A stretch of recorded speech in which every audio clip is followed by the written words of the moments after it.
जय हिंद दोस्तों। चलिए शुरू करते हैं। आज का हम लोग का टॉपिक है मध्यकालीन इतिहास में हम लोग पढ़ रहे हैं खिलजी वंश के बारे में। जैसे इसके पहले हम लोगों ने पढ़ा किसके बारे में, गुलाम वंश के बारे में। गुलाम वंश में मुख्य रूप से हम लोगों ने कितने शासकों के बारे में पढ़ा, 11 शासक थे। इस 11 शासकों में कुछ विशेष शासकों के बारे में पढ़ा। ठीक उसी तरह खिलजी वंश में हम लोग कुछ विशेष शासकों के बारे में पढ़ते हैं, जिसमें मुख्य रूप से हम लोग अलाउद्दीन खिलजी के बारे में पढ़ेंगे। इससे बहुत सारे प्रश्न एग्जाम में पूछे जाते हैं। यही इस वंश में सबसे प्रमुख शासक यही खिलजी अलाउद्दीन खिलजी ही रहा। तो देखिए, सबसे पहले हम लोग क्या देखते हैं कि इस खिलजी वंश की स्थापना किसने कर थी। गुलाम वंश के अंतिम शासक क्यूमर्स की मृत्यु के बाद, क्यूमर्स की हत्या के बाद जलालुद्दीन फिरोज खिलजी जो था, इसने क्या खिलजी वंश की स्थापना की। इसलिए इसको जलालुद्दीन फिरोज खिलजी को खिलजी वंश का संस्थापक कहा जाता है। दिल्ली सल्तनत का सबसे उम्रदराज जो संस्थापक है, जो उम्रदराज शासक रहा, वह है कौन, जलालुद्दीन फिरोज खिलजी। यह 70 वर्ष की उम्र में क्या बना, शासक बना। जैसे हम लोग करते हैं कि सबसे कम उम्र के जो व्यक्ति जो प्रधानमंत्री बने तो हम लोग बोलते हैं राजीव गांधी। ठीक उसी तरह सबसे अधिक उम्र के जो शासक बने वह है जलालुद्दीन खिलजी। 70 वर्ष की उम्र में यह शासक बने। यह बलबन के शासनकाल में यह सैनिक रह चुके थे। इन्होंने जब राज्याभिषेक करने की बारी आई तो इन्होंने दिल्ली में ना होकर के दिल्ली के बगल में एक किलोखीरी महल है, वहीं पे इन्होंने अपना क्या किया, राज्याभिषेक किया। उसके बाद इसने 1296 में, देखिए 1290 से 1296, यानी इस शासनकाल को अगर यदि इस वंश को देखा जाए खिलजी वंश को, तो 1290 से 1320 लगभग 30 वर्ष, यानी इस खिलजी वंश को यह कहा जाता है कि सबसे कम समय तक, यानी सबसे कम अवधि तक शासन जो जिसका रहा, जिस वंश का, वह है खिलजी वंश। जैसे गुलाम वंश में हमने देखा था कि उसमें कुल सबसे अधिक शासक थे 11 शासक। सबसे कम शासक किसमें थे, लोधी वंश में। सबसे कम समय तक कौन चला, तो यह चला खिलजी वंश। सबसे अधिक समय तक, सबसे लंबे अवधि तक शासन किस वंश का रहा, तुगलक वंश का।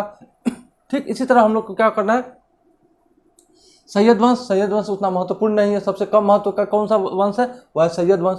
तो ठीक उसी तरह क्या है, खिलजी वंश जो सबसे कम अवधि तक रहा, यानी 30 वर्ष तक ही। इस 30 वर्ष के कार्यकाल में 20 वर्ष का कार्यकाल किसका रहा, अलाउद्दीन खिलजी का। ठीक ना।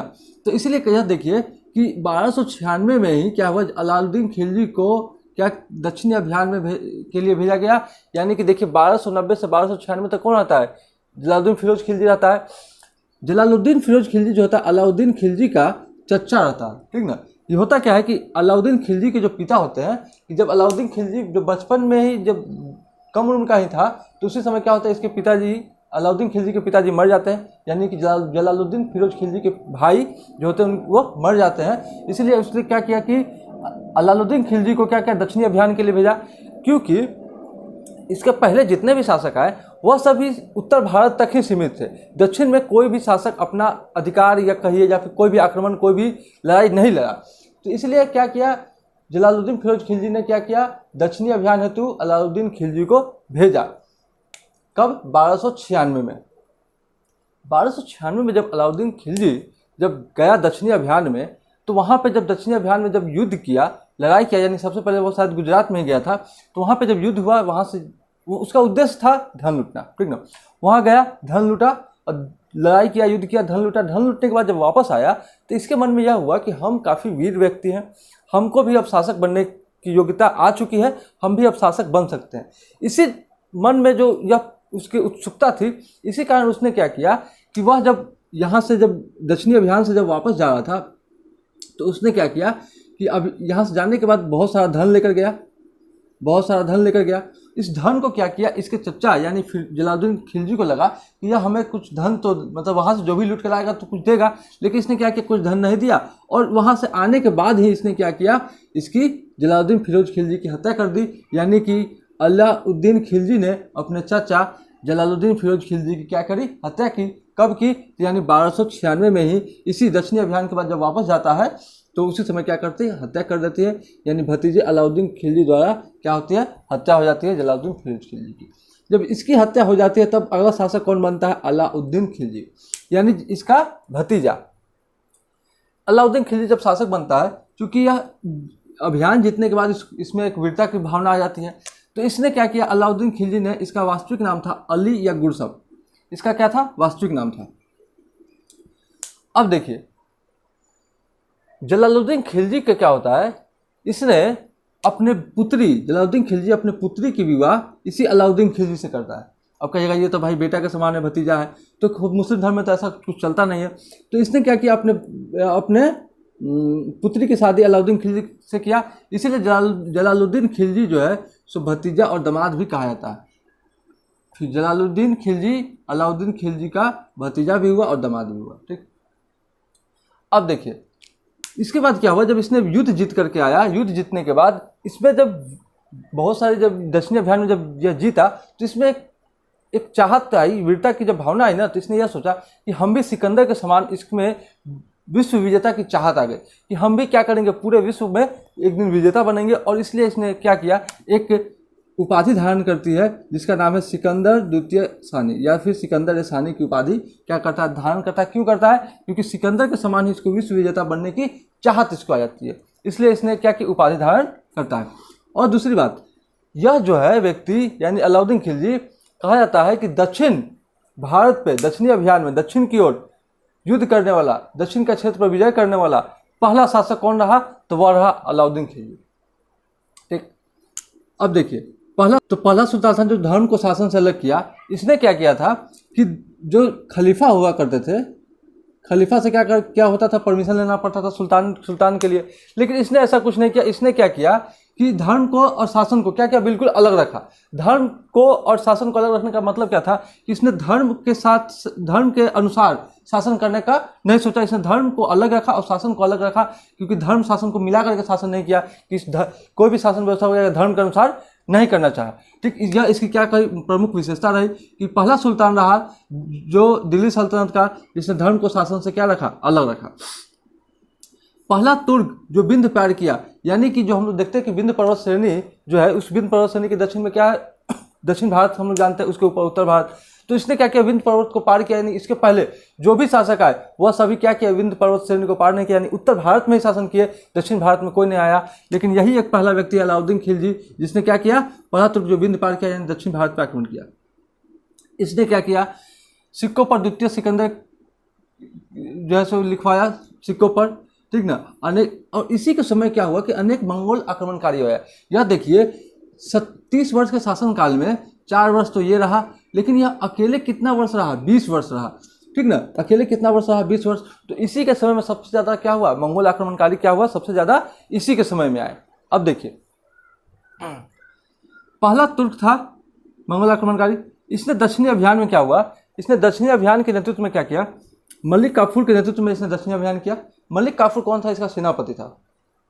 ठीक, इसको कहा जाता है कि मलिक काफूर के गुजरात पे जब आक्रमण किया था तो वहीं से इसको खरीदा था 1000 के दिनार में, इसलिए इसको मलिक काफूर को 1000 दिनारी के नाम से भी जानते हैं।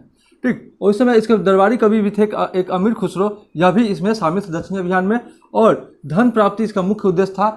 और इसने दक्षिणी राज्यों को विलय नहीं किया। मतलब होता क्या था कि शासक जब शासन करते थे तो इसने शासन करने के बाद क्या करते, वो क्षेत्र को जीतने के बाद उस क्षेत्र को क्या करते, अपने शासन में मिलाते थे। लेकिन इसने ऐसा नहीं किया था। इसने क्या किया, दक्षिणी राज्य का विलय नहीं किया, सिर्फ धन लूटा और फिर वापस चला आया। यह इसका क्या रहा, दक्षिणी अभियान रहा। अब इसमें देखते हैं कि अलाउद्दीन खिलजी द्वारा क्या किया गया था। तो अलाउद्दीन खिलजी के द्वारा बहुत सारी चीज़ों का आरंभ किया गया था। उससे पहले हम लोग यहाँ देखते हैं क्या कि अलाउद्दीन खिलजी जो था इसने इस्लाम धर्म के सिद्धांत के अनुसार शासन नहीं किया, क्योंकि इसने धर्म को और शासन को अलग अलग रखा। तो इस्लाम धर्म के सिद्धांतों के अनुसार शासन नहीं किया और खलीफा से सुल्तान पद की स्वीकृति नहीं ली। इसलिए क्या कहते, बहुत सारे लोग जो जितने भी सामंत थे, अमीर थे, वो सभी लोग क्या थे, इससे नाराज थे। हमेशा क्या करते थे, अलाउद्दीन खिलजी का क्या करते, कहीं ना कहीं विद्रोह होने लगता था। तो इसने क्या किया, विद्रोह को दबाने के लिए कुछ कठोर नियम, समझिए कि कुछ कठोर नियम की तरह लागू किए। उसमें इन्होंने क्या किया, विद्रोह कोई कब करेगा, मान लीजिए कोई धरना पे कब बैठेगा, तो जब उसके पेट में अनाज रहेगा तो वो क्या करेगा, खूब चिल्लाएगा। लेकिन उसके पेट में जब अनाज ही नहीं रहेगा, जब वो भूखा इंसान रहेगा तो क्या करेगा, उस किसी के सामने चिल्लाएगा। ठीक उसने यही काम किया। इसने क्या किया कि दान, उपहार और पेंशन के रूप में दी गई भूमि को वापस ले लिया। यानी कि क्या होता था कि जितने भी दान के रूप में भूमि दे दिया जाता था, पेंशन रिटायरमेंट के बाद क्या कुछ भूमि दे दिया जाता था, उन सभी भूमि को क्या किया, वापस ले लिया। ठीक, इससे क्या हुआ कि जितने भी जमींदार थे उन सबों के पास क्या हुआ, जमीन खत्म हो गया। अच्छा, उसने क्या अच्छे गुप्तचर विभाग की स्थापना की। गुप्तचर विभाग की स्थापना करने का उद्देश्य क्या था कि इसने इसलिए किया ऐसा काम कि जहाँ जगह जगह पे जब इसके गुप्तचर रहेंगे तो जो भी इसके विरुद्ध कुछ भी ऐसा कार्य करेंगे इसके विरुद्ध, तो वो क्या गुप्तचर इनको क्या करेगी, सूचना देगी। तो इसलिए इन्होंने क्या किया, इन्होंने 4 ही ऐसे चीज़ किए जिससे क्या हो, लोगों को थोड़ा सा कमज़ोर बनाया जा सके। तो गुप्तचर विभाग इसलिए किया ना कि लोग कहीं भी बैठ करके कहीं भी इनके बारे में, इनके खिलाफ विद्रोह करने की साजिश करेंगे तो गुप्तचर इनकी सूचना देंगे, तो यह उनका क्या कर दमन करेंगे। इसलिए इनका क्या किया, गुप्तचर विभाग का गठन किया। मद्य निषेध लागू किया, मतलब क्या है कि दारू, पान, गुटखा, बीड़ी, सिगरेट जो भी था ना उस समय, उस सभी को बंद कर दिया। होता क्या था ना कि जहाँ पे आप लोग देखते होइएगा, जहाँ पे कोई नशे, जैसे दारू का अड्डा होता है, तारी का अड्डा होता है, तो वो वहाँ पे क्या होता है, पान का दुकान हो गया, तो वहाँ पे क्या होता है वहाँ पे हमेशा 10 लोग इकट्ठे होते हैं। ठीक, तो वहाँ पे इकट्ठे होने के बाद क्या होता है, कुछ न कुछ बातों पर चर्चा होती है। वर्तमान समय में यदि देखा जाए तो क्रिकेट के बारे में चर्चा, राजनीति के बारे में चर्चा। तो ठीक उसी तरह क्या होता है कि इसने क्या किया, मद्य निषेध को ही खत्म कर दिया कि न दारू बिकेगा, न दारू रहेगा, न 10 लोग इकट्ठा होंगे, न हमारे खिलाफ साजिश करेंगे। ठीक, तो इसलिए इसका भी उद्देश्य क्या था, मद्य निषेध को क्या किया, लागू किया। मद्य निषेध लागू करने का मतलब क्या, शराब जो नशीली चीज़ होती है जो उसको क्या करना, बंद करना। ठीक ना। अमीरों और सरदारों के दावतों विवाह संबंध पर प्रतिबंध। इसने क्या किया, जो भी अमीर और जो सरदार लोग जो थे, अब बड़े बड़े लोग, उनके जो आपस में जो विवाह करते थे, तो होता क्या था कि विवाह जब करते थे, दावत रखते थे एक दूसरे के ऊपर कि आप हमारे यहाँ आइए, 4 लोगों को बुलाते थे। जिससे हम लोग होता ना कि कोई बर्थडे पार्टी हुआ तो गेस्ट लोग आए, सभी लोग इकट्ठे हुए। तो इसने क्या किया, उस चीज़ों को भी बंद कर दिया। उसका सीधा सोच था कि जहाँ 10 लोग इकट्ठे होंगे तो हो ना हो 10 लोग इकट्ठे होंगे तो हमारे खिलाफ साजिश रचेंगे। तो इसलिए इसने क्या किया कि उन सभी चीज़ों को प्रतिबंध कर दिया जहां 10 लोग इकट्ठे होने वाले थे। तो इसने विवाह के दावतों पर भी क्या किया, प्रतिबंध लगा दिया कि कोई विवाह की किसी दावत पर नहीं जाएगा। ठीक, तो ये 4 जो इसका मुख्य उद्देश्य था, किस लिए, तो विद्रोह को दबाने के लिए यह इसका क्या था, मुख्य कार्य किया था। लेकिन इसके साथ ही हम लोग इसके अलाउद्दीन द्वारा कुछ प्रमुख कार्य किए गए थे उसके बारे में भी हम लोग चर्चा करते हैं। जो देखिए, बाजार नियंत्रण प्रणाली लागू की। यह जो है अलाउद्दीन खिलजी ने बाजार नियंत्रण प्रणाली इसलिए लागू की थी कि बाजार नियंत्रण प्रणाली लागू करने का तात्पर्य इसका यह था कि बाजार नियंत्रण, वर्ड से ही हम लोग को समझ में आ रहा है कि बाजार पे क्या था, नियंत्रण था। यानी कि इसके समय क्या था, आयात निर्यात पे क्या था, नियंत्रण था। इसके समय क्या था कि मूल्य फिक्स था, किसी भी वस्तु का कीमत ज़्यादा नहीं बढ़ता था ना ही घटता था। एक मूल्य जो निर्धारित था, उसी मूल्य पे क्या होता था कि इसके शासनकाल में वस्तुएं बिकती थी। यह करने का रीज़न यह भी था कि उसके मन में यह था कि अगर हम किसी वस्तु का कीमत नहीं बढ़ाएंगे ना घटाएंगे, यानी किसी भी गरीब से गरीब व्यक्तियों को भी अगर कोई वस्तु अच्छे कीमत पे मिल जाए तो हमारे खिलाफ विद्रोह ही नहीं करेगा। ठीक, तो विद्रोह ही नहीं करेगा तो यह भी एक अच्छी बात है। तो इसलिए क्या क्या कि कठोर बाजार प्रणाली, मतलब नियम निकाला। इसके अंतर्गत बहुत सारे माप तोल के लिए था। माप तोल में क्या था, यदि कोई जो विक्रेता था, जो बेचने वाला, यदि कोई वस्तु को अगर कम कीमत नहीं, कम तौल के बेचता था, तो जितना कम तौलता था ना, जैसे 1 केजी के ग्राम में यदि 900 ग्राम वो दे देता था, तो 100 ग्राम का जो उसने कमी किया, चोरी किया, उस 100 ग्राम जो है उसके शरीर से उतना मांस निकाल लिया जाता था। ऐसा कठोर प्रणाली इसने अलाउद्दीन ने निकाला था। उसके साथ ही क्या किया, एक बाजार नियंत्रण में क्या था, तो खाद्यान्न के लिए अलग बाजार लगाया था, वस्त्र के लिए अलग लगाया था। इस तरह से इसने बाजार पे क्या किया था, पूरा नियंत्रण किया था, ताकि कोई गरीब से गरीब इस बात से दुखी ही ना हो कि हमको खाने के लिए चावल खरीदना भी मुश्किल है। ठीक ना। या बाजार नियंत्रण। सर्वप्रथम धर्म पर राज्य का नियंत्रण था। इसने क्या किया कि इसने, हम लोग यहीं पे देखे कि धर्म को शासन से क्या किया, अलग रखा था। इसने धर्म के अनुसार शासन नहीं किया। ठीक, घड़ी कर और चराई कर। इसने एक नया कर भी लगाया, घड़ी कर, मकान कर और चराई कर। ठीक ना, मतलब जो मवेशी वगैरह चलते थे उस पर घड़ी कर मतलब मकान, घड़ी मतलब मकान होता है, मकान पर भी क्या का टैक्स लगाया था। देखिए, इसका इस सब जितने भी कार्य थे ना, इसका करने का मुख्य उद्देश्य यही था ना कि मुख्य उद्देश्य यह था कि मेरे खिलाफ कोई विद्रोह ना हो। और विद्रोह नहीं होने के लिए उसने बहुत सारे कार्य किए। विद्रोह होने का मुख्य रूप से समझते हैं, जनता दुखी होगी तो विद्रोह करेगी, इसलिए उसने कुछ ऐसे ऐसे कार्य किए जिससे जनता दुखी ही ना हो। ठीक, उसने राजस्व नीति में भी सुधार किया। और राजस्व नीति के लिए उसने क्या किया, राजस्व एकत्रित करने के लिए उसने दीवान एवं मुस्तखराज की एक विभाग की भी क्या करी, स्थापना करी थी। ठीक, अस्थायी सेना का निर्माण किया। इसने क्या किया कि अस्थायी, पहले क्या होता था कि कोई भी जब युद्ध होता था, सेना मतलब की भर्ती लेती थी, और भर्ती होने के बाद युद्ध हुआ, सबको पैसा, जमीन जो भी होता था दे देता था और फिर गया। ठीक। लेकिन इसने क्या किया कि यदि हमारे पास सेना रहेगा तो कोई भी विद्रोह होगा तो हमें उसको दबाने में बहुत सारी आसानी होगी, इसलिए इसने क्या किया, अस्थायी सेना का निर्माण किया। अस्थायी सेना के लिए इसने क्या किया था, एक हुलिया प्रणाली निकाला था। हुलिया प्रणाली में क्या था कि इसने, जैसे हम लोग वर्तमान दृष्टि में, वर्तमान क्षेत्र में, मतलब वर्तमान में देखते हैं कि जो भी सैनिक होते हैं उसके एक आई कार्ड होते हैं, उसमें उसका नाम, पता, मोबाइल नंबर जो भी होता है उसका एक डाटा उसमें लिखा हुआ था। ठीक उसी तरह उसने क्या था कि सैनिकों के लिए एक हुलिया प्रणाली चालू की। उस हुलिया प्रणाली में क्या था कि सैनिकों के पास एक कागज़ की तरह ही मानिए कि उसमें एक रहेगा कि जिसको पता चलेगा कि हाँ ये हमारा सैनिक है, यह घुड़सवार सैनिक है, पैदल सैनिक है, जैसा सैनिक है उसके बारे में उसका विवरण पूरा उस चीज़ में रखा था। इसलिए उसने क्या किया, हुलिया प्रणाली, हुलिया मतलब उसका एक आई कार्ड के रूप में रखने की प्रणाली उसने चालू करी, प्रथा चालू करी।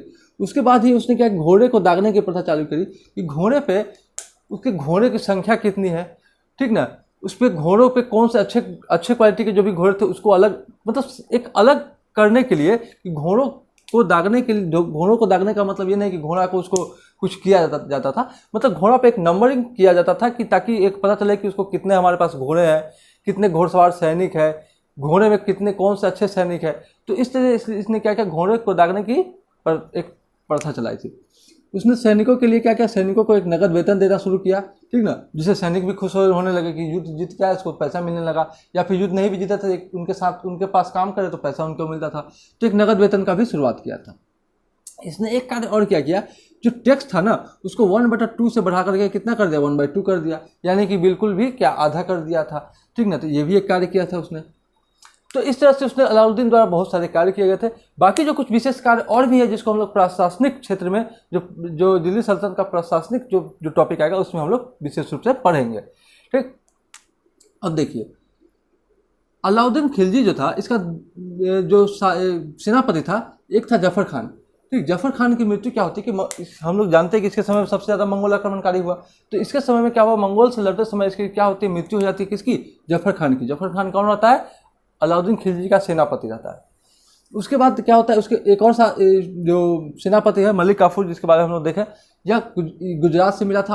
हजार दिनारी के उपाधि इसलिए दिया था क्योंकि इसको 1000 दिनारी में इसको खरीदा था, इसलिए इसको 1000 दिनारी भी कहा जाता था। इसको गुजरात से मलिक काफूर को लेके आया था।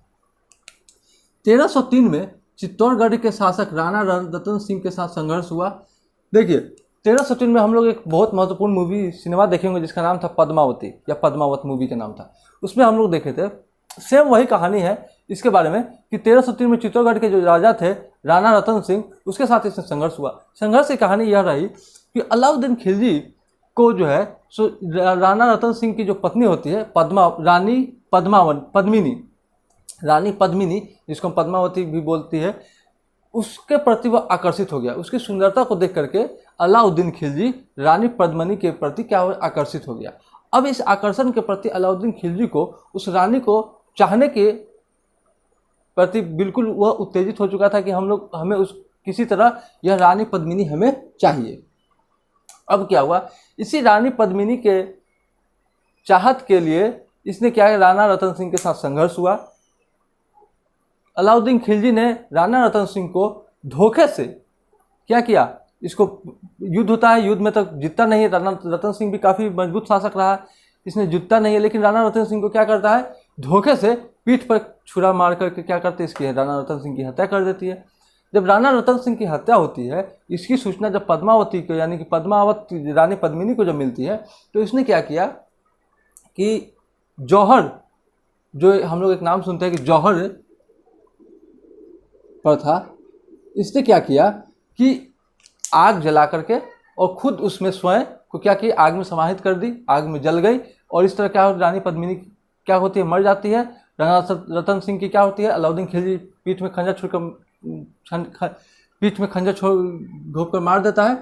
और इसके बाद जब रानी पद्मिनी मर जाती है तब अलाउद्दीन खिलजी को बहुत सारे क्या होता है, गिलानी महसूस होती है कि हम जिसको पाने के लिए इतना कुछ किया वो हमें मिली नहीं, ठीक। इसकी जो चर्चा होती है, इसकी जो हम लोग जानकारी मिलती है मलिक मोहम्मद जायसी की पुस्तक पद्मावत, इसी में इस घटना का क्या किया गया है, वर्णन किया गया है। इसी पर एक मूवी बनाई गई जिसका नाम हम लोग पद्मावत जानते हैं, सेम इसी बेस पे मूवी बनाई गई है।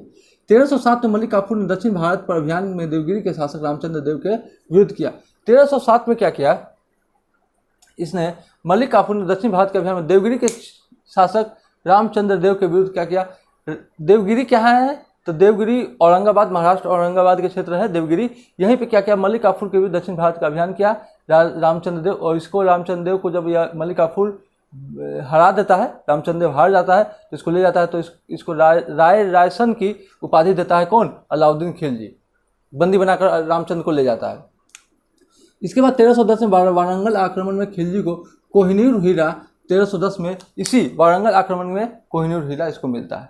ठीक, उसके बाद 1316 में क्या होती है कि अलाउद्दीन खिलजी की पेचिस यानी कोई बीमारी होती है जिसके कारण इसकी मृत्यु हो जाती है। उसके बाद शहाबुद्दीन उमर क्या होता है, इसका पुत्र क्या होता है, शासक बनता है 1316 में। यह इसका पुत्र था, नाबालिग था, और इसलिए इसके समय शासक सेनापति कौन था, मलिक काफूर ना। तो यह नाबालिग तो था ही, तो इसको क्या करता है कि शहाबुद्दीन उमर को जो है शासक बना देता है, किसके संरक्षक में, मलिक काफूर के संरक्षक में इसको क्या करता, शासक बना देता है। 35 दिन तक ही शासन करता है। उसके बाद क्या होता है कि मलिक काफूर की हत्या करवा दी जाती है और सुल्तान को अंधा करके ग्वालियर भेज दिया जाता है। और इसी क्रम में, और यह काम किसने करता है, तो मुबारक शाह जो खिलजी होता है, इसने यह काम करवाता है। किसने, सुल्तान को अंधा करवा दिया और मलिक काफूर की क्या करती है, हत्या करवा देती है। इसके बाद जब शहाबुद्दीन उमर के बाद मुबारक शाह खिलजी क्या करता है, 1316 से 1320 तक शासन करता है। और इसके बाद स्वयं को खलीफा घोषित कर लेता है, ठीक ना। और देवगिरी का नाम इसने क्या किया, कुतुबुल इस्लाम, इसने क्या किया, नाम रख देता है देवगिरी का नाम। और इसने एक और काम कहता है, हम लोग एक वर्ड बहुत सुने होंगे, दिल्ली अभी दूर है। यह जो वर्ड जो दिया गया था शेख निजामुद्दीन औलिया के द्वारा, यह इसी के क्रम में दिया गया था कि इसने मुबारक शाह खिलजी को क्या था कि इस शेख निजामुद्दीन औलिया से बनती नहीं थी। और इसने क्या किया कि यह आदेश दिया था कि जो भी इस औलिया का सर काट कर देगा, सर काट कर लाएगा, उसको 1000 टंका, यानी एक टंका मतलब उस समय का रुपया का कोई संकेत था, 1000 टंका हम उसे देंगे, ऐसा उसने क्या किया था, घोषणा कर दिया था।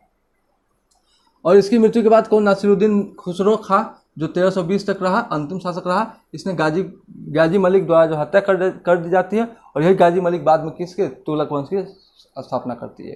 ठीक, तो इस रूप में हम लोग क्या देखते हैं कि मुख्य रूप से जो 5 शासक इसमें देखे, जलालुद्दीन, अलाउद्दीन, शहाबुद्दीन उमर, मुबारक शाह खिलजी और नासिरुद्दीन, यह 5 शासक में मुख्य रूप से हमें किसके बारे में मुख्य रूप से पढ़ना है, अलाउद्दीन खिलजी के बारे में, जिसका शासनकाल 1296 से 1316 तक रहा। ठीक, तो आई होप कि इतना कुछ समझ में आया होगा। चलिए आज के लिए इतना ही, फिर मिलते हैं अगले टॉपिक में, तब तक के लिए जय हिंद, धन्यवाद।